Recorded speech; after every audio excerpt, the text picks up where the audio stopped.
જય હિન્દ વિદ્યાર્થી મિત્રો, આજે આપણે ધોરણ 10 સામાજિક વિજ્ઞાન વિષયમાં ધોરણ 10 ની બોર્ડની પરીક્ષામાં આપણે જે પેપરમાં સેક્શન A જે તમારી બોર્ડની પરીક્ષા માટે ખાસ ઉપયોગી છે કે જે સેક્શન A તમારો જે છે એ 24 માર્ક્સમાં પૂછાય. સેક્શન A તમે જાણો છો બોર્ડની પરીક્ષામાં 24 માર્ક્સમાં પૂછાય છે અને વિદ્યાર્થીઓને મોટા ભાગે જે ભૂલ પડે છે એ 24 માર્ક્સના પ્રશ્નમાં જ પડતી હોય છે. અને એમાં આ વખતે તો ખાસ કે 24 માર્ક્સના જે પ્રશ્નો છે એમાં તમને કોઈ જનરલ ઓપ્શન મળવાનો નથી. તો સેક્શન A ની વાત કરીએ આપણે તો સૌથી પહેલા જે પૂછાય છે પ્રશ્ન એમાં જોડકાઓ પૂછાય છે.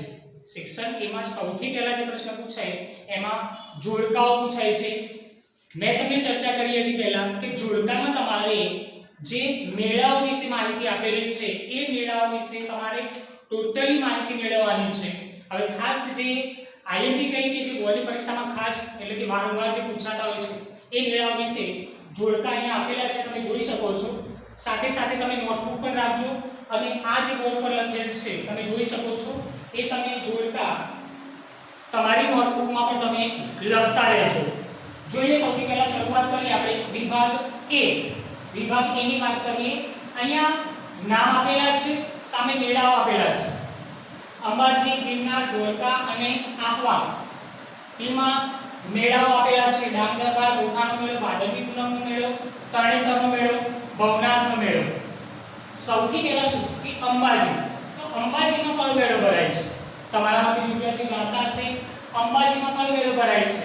તો આન્સર આવશે આમાં C એટલે કે અંબાજીમાં ભાદરવી પૂનમનો મેળો ભરાય છે. અંબાજીમાં ભાદરવી પૂનમનો મેળો ભરાય છે. ત્યાર પછી છે ગિરનાર. તો ગિરનારની આપણે વાત કરીએ તો ગિરનારમાં કયો મેળો આવશે? ગિરનારની આપણે વાત કરીએ ગિરનારમાં કયો મેળો આવે છે? તો ગિરનારમાં આવશે ભવનાથનો મેળો. નીચે અહીં આન્સર આપેલા છે, જોઈ શકો છો તમે. ગિરનારમાં આવશે ભવનાથનો મેળો. ત્રીજું આપેલું છે ધોળકા. તો ધોળકામાં કયો મેળો ભરાય છે? તો ધોળકાની આપણે વાત કરીએ વિદ્યાર્થી મિત્રો તો ધોળકામાં ભરાય છે વૌઠાનો મેળો. ધોળકામાં ભરાય છે વૌઠાનો મેળો. ત્યાર પછી જોઈએ આપણે આહવા. ખાસ મેં તમને કીધું કે વારંવાર 2 થી 3 વખત બોર્ડની પરીક્ષામાં પૂછાયેલું છે. આહવા કયો મેળો ભરાય છે? આહવાની વાત કરીએ તો આહવામાં જે મેળો ભરાય છે એ છે ડાંગ દરબારનો મેળો. પરીક્ષામાં કદાચ એવું પણ થઈ શકે આ બાજુ મેળાઓ આપ્યા હોય અને આ બાજુ જગ્યા ફક્ત કઈ જગ્યા ભરાય છે તે, તો તમારે એ રીતે પણ તમારે ધ્યાન રાખવાનું. આહવામાં મેળો ભરાય છે ડાંગ દરબારનો. એવું પૂછ્યું હોય ડાંગ દરબારનો કયો મેળો? ડાંગ દરબારનો મેળો કઈ જગ્યાએ ભરાય છે? તો એમાં આહવા. ત્યાર પછી આપણે બીજું એક જોડકું છે એ જોઈએ. પ્રજાઓ વિશે જે આપેલું છે માહિતી તે. પ્રજાઓ વિશે આપણે તમને ચર્ચા કરેલી કે પ્રજાઓમાં એ જે મોંગોલોઇડ છે, દ્રવિડ લોકો છે, ઓસ્ટ્રેલોઇડ પ્રજા છે, નેગ્રીટો પ્રજા છે.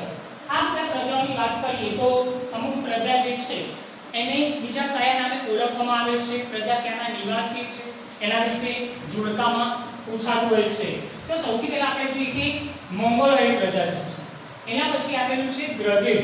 મોંગોલોઇડ પછી આપેલું છે દ્રવિડ, ઓસ્ટ્રેલોઇડ, નેગ્રીટો. તો સામે તમારે જોવાનું છે કે આને લગતા જે આન્સર સામે આપેલા છે વિભાગ B માં એમાંથી મોંગોલોઇડ છે તેમાં શું આવશે?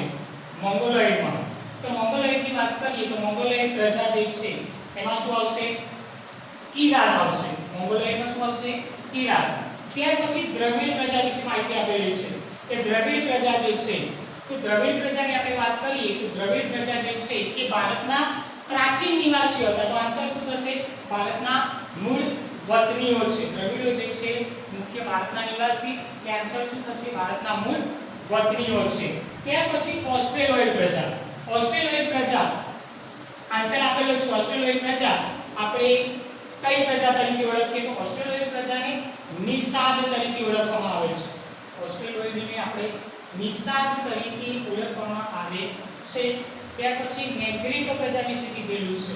તો નેગ્રીટો પ્રજા જે છે ભારતના સૌથી પ્રાચીન નિવાસી, જેમ દ્રવિડ મૂળ ભારતના વતની એ જ રીતે નેગ્રીટો જે છે ભારતના સૌથી પ્રાચીન નિવાસીઓ છે.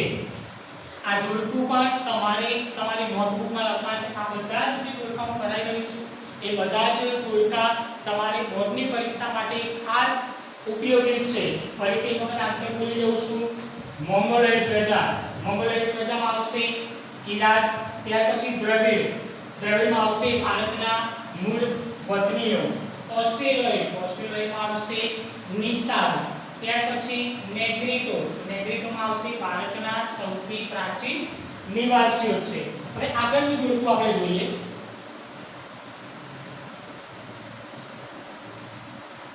આગળના જોડકાની ચર્ચા કરીએ આપણે.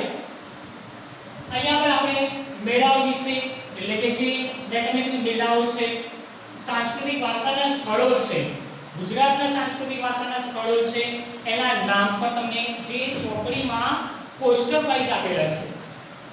કોષ્ટક ધાર્મિક સ્થળો છે, ધાર્મિક સ્થળોના નામ છે, મંદિરના નામ છે, એના ઉપરથી પણ જોડકામાં પ્રશ્ન પૂછાતો હોય છે. અહીંયા જોડકું આપી છે, તમે જોઈ શકો છો. અંબાજી મંદિર, બહુચરાજી મંદિર, મહાકાળી મંદિર અને શામળાજી મંદિર છે. સામે અહીંયા આપેલા છે, એમાંથી તમારે જોવાનું છે કે જે મંદિર છે ક્યાં આવેલું છે, એટલે કે કયા જિલ્લામાં આવેલું છે. તમારે એનો આન્સર લખવાનો છે. તો કે અંબાજી મંદિર જે છે કઈ જગ્યાએ, કયા જિલ્લામાં આવેલું છે એના વિશે લખવાનું છે. કે અંબાજી મંદિર જે છે, અંબાજી મંદિર ક્યાં આવેલું છે, કયો જિલ્લો છે. અંબાજી મંદિરની આપણે વાત કરીએ તો અંબાજી મંદિર બનાસકાંઠા જિલ્લામાં છે. અંબાજી મંદિર બનાસકાંઠા જિલ્લામાં છે. ત્યાર પછી બહુચરાજી મંદિર, બહુચરાજી મંદિરની વાત કરીએ તો મહેસાણા જિલ્લો, બહુચરાજી મંદિર મહેસાણા જિલ્લો. એના પછી મહાકાળી માતાનું મંદિર, મહાકાળી માતાનું મંદિર તો પંચમહાલ જિલ્લો. ત્યારબાદ શામળાજી મંદિર, તો શામળાજી મંદિર આવશે અરવલ્લીમાં, શામળાજી મંદિર આવશે અરવલ્લીમાં. આ જે કોષ્ટક છે આના કરતા પણ વિસ્તૃત માહિતી ટેક્સ્ટબુકમાં એક કોષ્ટક આપેલું છે, તમને ખ્યાલ હોય તો. સાંસ્કૃતિક વારસાના સ્થળોનું પણ આપેલું છે નામ સાથે, અને ત્યારબાદ મેળાઓનું પણ આખું કોષ્ટક આપેલું છે. વારંવાર મેળાઓ, સાંસ્કૃતિક વારસાના સ્થળો જે બોર્ડની પરીક્ષામાં જોડકામાં તો પૂછાશે. હવે આગળ જોડકું જોઈએ આપણે. આમાં આપેલું છે, આગળ જે જોડકાની ચર્ચા કરી એમાં પ્રવાસનલક્ષી સ્થળો જે છે, સાંસ્કૃતિક વારસાને લગતા પ્રવાસનલક્ષી જે સ્થળો છે આપણે આપેલી છે માહિતી ચોપડીમાં. મેં તમને કીધું હતું પહેલા ચોપડીમાં કાંકરિયા કાર્નિવલ, તાનારીરી મહોત્સવ, ઉત્તરાયણ નૃત્ય મહોત્સવ, રણોત્સવ. કાંકરિયા કાર્નિવલ છે, આ તો બધા જાણતા જ હશો. કઈ જગ્યાએ આવશે કાંકરિયા કાર્નિવલ? કાંકરિયા કાર્નિવલ કઈ જગ્યાએ? અમદાવાદમાં આવે. કાંકરિયા કાર્નિવલ અમદાવાદમાં આવશે. ત્યાર પછી તાનારી મહોત્સવ, તાનારીરી મહોત્સવ ક્યાં આવે છે? તાનારીરી મહોત્સવ જે છે વડનગરમાં આ મહોત્સવ ઉજવાતો હોય છે. ત્યાર પછી ઉત્તરાયણ નૃત્ય મહોત્સવ, ઉત્તરાયણ નૃત્ય મહોત્સવની આપણે વાત કરીએ તો ઉત્તરાયણ નૃત્ય મહોત્સવ શું આવશે એમાં? કઈ જગ્યાએ છે ઉત્તરાયણ નૃત્ય મહોત્સવ? તો આવશે મોઢેરામાં. ઉત્તરાયણ નૃત્ય મહોત્સવ મોઢેરામાં ઉજવાય છે. ત્યાર પછી રણોત્સવ કઈ જગ્યાએ છે? તો રણોત્સવ આવશે કચ્છમાં. કચ્છમાં રણોત્સવ. એટલે કાંકરિયા કાર્નિવલ અમદાવાદ, તાનારીરી મહોત્સવ વડનગર, ઉત્તરાયણ નૃત્ય મહોત્સવ આવશે મોઢેરામાં, અને રણોત્સવ આવશે કચ્છમાં. ત્યાર પછી આગળનું જોડકું જોઈએ આપણે. આપણે બોર્ડની પરીક્ષા માટે ખાસ આઈએમપી છે લખેલું છે, તમે જોઈ શકો છો. બોર્ડની પરીક્ષામાં પૂછાયું છે. લોથલ ધોળાવીરા વિશે મેં તમને માહિતી આપેલી છે. લોથલ ધોળાવીરા છે, રંગપુર છે, રોજડી છે, બરાબર. લોથલ, રંગપુર, ધોળાવીરા અને રોજડી આ પણ ગુજરાતના સાંસ્કૃતિક વારસાના સ્થળોને લગતું જોડકું છે. ગુજરાતના સાંસ્કૃતિક વારસાને લગતા સ્થળોને લગતું જોડકું છે. લોથલ છે, જો તો લોથલ કઈ જગ્યાએ? તો લોથલ આવશે ધોળકા. લોથલ કઈ જગ્યાએ? ધોળકામાં. ત્યાર પછી સાંસ્કૃતિક વારસાના સ્થળોમાં આપેલું છે રંગપુર. તો રંગપુર કઈ જગ્યાએ છે? તો રંગપુર આવશે લીંબડી. કઈ જગ્યાએ છે? લીંબડીમાં. ત્યાર પછી ધોળાવીરા. તો ધોળાવીરા કઈ જગ્યાએ આવશે? ધોળાવીરા એટલે કચ્છ. ધોળાવીરા કચ્છ રણોત્સવમાં જ આપેલું હતું આપણે. તો ધોળાવીરા કચ્છ. ત્યાર પછી રોજડી વિશે માહિતી આપી. રોજડી કઈ જગ્યાએ? તે આવશે રાજકોટમાં. કઈ જગ્યાએ છે? રાજકોટમાં. એટલે આ પણ ખાસ બોર્ડની પરીક્ષામાં પૂછાયેલું જોડકું છે. એટલે જેટલા પણ જોડકાઓ તમે કરાઈ રહ્યો છો એ જોડકા જે છે એ બોર્ડની પરીક્ષા માટે ખાસ ઉપયોગી છે એટલે તમારી નોટબુકમાં પણ સાથે સાથે તમે લખતા રહેજો. હવે આગળ જોઈએ આપણે. જો હજુ પણ માહિતી આપેલી છે. સાંસ્કૃતિક ભાષાના સ્થળો જે ચાલી રહ્યા છે. કીર્તિ તોરણ છે, સૂર્ય મંદિર, ગુજરાત, રુદ્રમહાલય, મુનસર તળાવ. કીર્તિ મંદિરની વાત કરીએ, સૂર્ય મંદિર ગુજરાત, રુદ્રમહાલય, મુનસર તળાવ. કઈ જગ્યાએ કીર્તિ મંદિર એટલે કે કીર્તિ તોરણ જે કહીએ છીએ તે કીર્તિ તોરણ કઈ જગ્યાએ આવશે? તે પણ વડનગરમાં આવે છે. તાનારીરી પણ વડનગર, કીર્તિ તોરણ પૂછાય તો પણ એ પણ વડનગર આવે છે. ત્યાર પછી સૂર્ય મંદિર ગુજરાત. સૂર્ય મંદિરની આપણે વાત કરીએ તો ગુજરાતની વાત કરીએ તો મોઢેર આવે. ગુજરાતની વાત કરીએ તો મોઢેર આવશે. ખાસ યાદ રાખજો, ગુજરાત સૂર્ય મંદિર પૂછાય તો મોઢેરા. કોર્ણાકનું સૂર્ય મંદિર જો પરીક્ષામાં પૂછાય તો ઓરિસ્સા. ઘણા લોકો વિદ્યાર્થીઓએ પરીક્ષામાં ભૂલ કરેલી છે. કોર્ણાકનું સૂર્ય મંદિર પૂછાય અને મોઢેરાનું સૂર્ય મંદિર બંને અલગ અલગ છે. ગુજરાત મોઢેરા અને ઓરિસ્સાનું મંદિર જે છે કાળાપેગોડાનું મંદિર જે છે એ કોર્ણાકનું સૂર્ય મંદિર છે. કીર્તિ તોરણની વાત કરીએ તો કીર્તિ તોરણ વડનગર. સૂર્ય મંદિરની વાત કરીએ તો મોઢેરા. ગુજરાત પૂછાય તો મોઢેરા. રુદ્રમહાલયની વાત કરીએ તો રુદ્રમહાલય આવશે સિદ્ધપુરમાં. ત્યાર પછી મુનસર તળાવ. મુનસર તળાવની આપણે વાત કરીએ તો ત્યાં આવેલું છે વિરમગામનું મુનસર તળાવ. ત્યાર પછી આગળ જોઈએ. આગળ આપેલું છે પ્રજાઓ વિશે.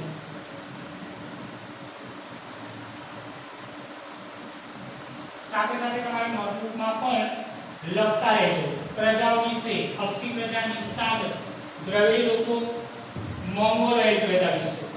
હક્ષી પ્રજા, તો હક્ષી પ્રજાની વાત કરીએ. હવે આ પ્રજાનું લખવું જે જોડકું છે, પ્રજાઓ ક્યાંથી ભારતમાં આવીને વસ્યા, ક્યાંના નિવાસી છે એના વિશે લખવું જોડકું છે. તો 25મા નંબરમાં આપેલું છે હક્ષી પ્રજા. તો આ પ્રજા જે છે એ આફ્રિકામાં આવેલી છે. હક્ષી પ્રજા આફ્રિકામાં આવેલી છે. ત્યાર પછી નિષાદ પ્રજા. તો નિષાદ પ્રજા જે છે તો તેમાં આવશે આ પ્રજા અગ્નિ એશિયામાંથી આવેલી છે. નિષાદ અગ્નિ એશિયામાંથી આવેલી પ્રજા છે. એના પછી દ્રવિડ લોકો. તો દ્રવિડ લોકોની વાત કરીએ તો દ્રવિડ માતૃમૂલક કુટુંબ પ્રથા પ્રચલિત હતી. એટલે દ્રવિડ પ્રજામાં જ આ મુદ્દો છે. દ્રવિડ લોકો વાળો જે તમે પ્રશ્ન તૈયાર કરેલો છે એમાં જ આવે છે. તમને ખ્યાલ હશે માતૃમૂલક કુટુંબ પ્રથા દ્રવિડોમાં પ્રચલિત છે. ત્યાર પછીની જે પ્રજા છે એ છે મોંગોલોઇડ પ્રજા. મોંગોલોઇડ પ્રજાની આપણે વાત કરીએ તો આ પ્રજા જે છે એ ચીનમાંથી તિબેટથી થઈને ભારતમાં આવીને વસેલા છે. આપણું કોષ્ટક જે છે એ તમારે નોટબુકની અંદર લખવાનું છે વિદ્યાર્થીઓ. કેમ કે પરીક્ષામાં આ પ્રજાઓ, મેળાઓ, સાંસ્કૃતિક વારસાના સ્થળો આ જોડકામાં પૂછાતું હોય છે સેક્શન A માં. ત્યાર પછી આગળ જોડકું જોઈશું આપણે. આગળનું જોડકું જોઈએ આપણે. તેમાં જડતર કામ, જરી કામ, અકીક કામ અને લાકડાના હિંચકા. આગળનું જોડકું જે આપેલું છે 29 નંબર પર જુઓ. 29 નંબર પર જડતર કામ કઈ જગ્યાએ એ પ્રચલિત છે કે કાર્ય. તો જડતર કામ જે છે તો જડતર કામ કઈ જગ્યાનું ફેમસ? તો આન્સર આવશે બીકાનેર. આન્સર શું આવશે? બીકાનેરમાં. ત્યાર પછી જરીકામ. કઈ જગ્યાનું જરીકામ પ્રચલિત છે કે જાણીતું છે? તો જરીકામ આવશે સુરતનું જરીકામ ખૂબ જ જાણીતું છે. તો જરીકામમાં શું આવશે? સુરત આવશે. ત્યાર પછી જોઈએ અકીક કામ. તો અકીક કામ વિશે જોઈએ તો અકીક કામ કઈ જગ્યાનું જાણીતું છે? તો અકીક કામ જાણીતું છે ખંભાતનું અકીક કામ જાણીતું છે. ક્યાંનું અકીક કામ જાણીતું છે? ખંભાતનું અકીક કામ જાણીતું છે. ત્યાર પછી આગળ જોઈએ લાકડાના હિંચકા. આપણે એક વખત પરીક્ષામાં મેં પૂછેલું છે લાકડાના હિંચકા. આ સિવાય લાકડાના હિંચકા અને ફર્નિચર પણ આવે છે. લાકડાના હિંચકા અને ફર્નિચર તો શું આવે? સંખેડા આવે. શું આવે? સંખેડાની જગ્યાએ ફર્નિચરનું પૂછે તો સંખેડા. લાકડાના હિંચકા પૂછાય તો પણ સંખેડા છે. એટલે જડતર કામ, જરી કામ, અકીક કામ, લાકડાના હિંચકા આન્સર સાથે લખેલું છે, તમે જોઈ શકો છો. એ તમારે નોટબુકની અંદર પણ ઉતારવાનો છે. જળતર કામ ફરીથી જળતર કામ બિકાનેર, જરી કામ સુરત, અકીક કામ માટે વાત જાણીતું છે. લાકડાના હિંચકા તેમાં આવશે સંખેડા. આગળનું જોડકું જોઈએ હવે.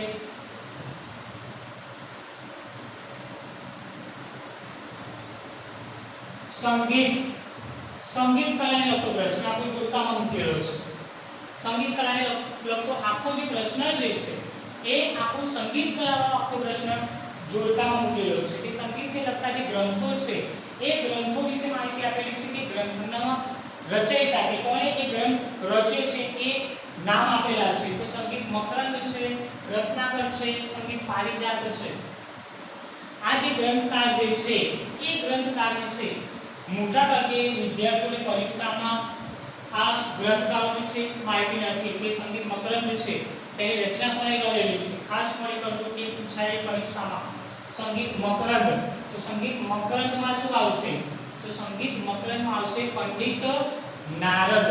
સંગીત મકરંદમાં શું આવશે? પંડિત નારદ આવશે. ત્યાર પછી જોઈએ સંગીત રત્નાકર. તો સંગીત રત્નાકરમાં શું આવશે? સારંગદેવ છે. કોણ છે એના રચયિતા?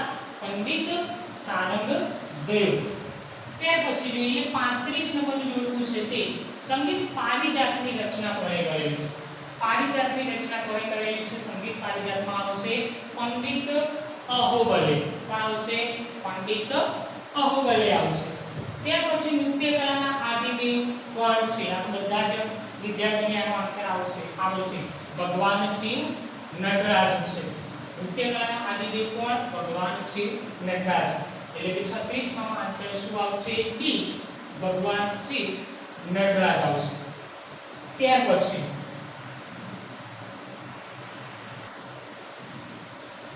અહીંયા સુધીના જે જોડકા મેં તમને કરાયા છે બરાબર, એ તમારી નોટબુકની અંદર વિડિયો જોવો છો, સાથે સાથે નોટબુકની અંદર તમારે લખવાના છે.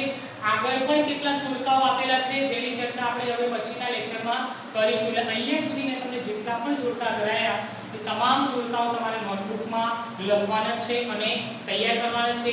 આગળ બીજા જે નવા જોડકા છે એના વિશે ચર્ચા આપણે હવે પછીના લેક્ચરમાં કરીશું. Thank you.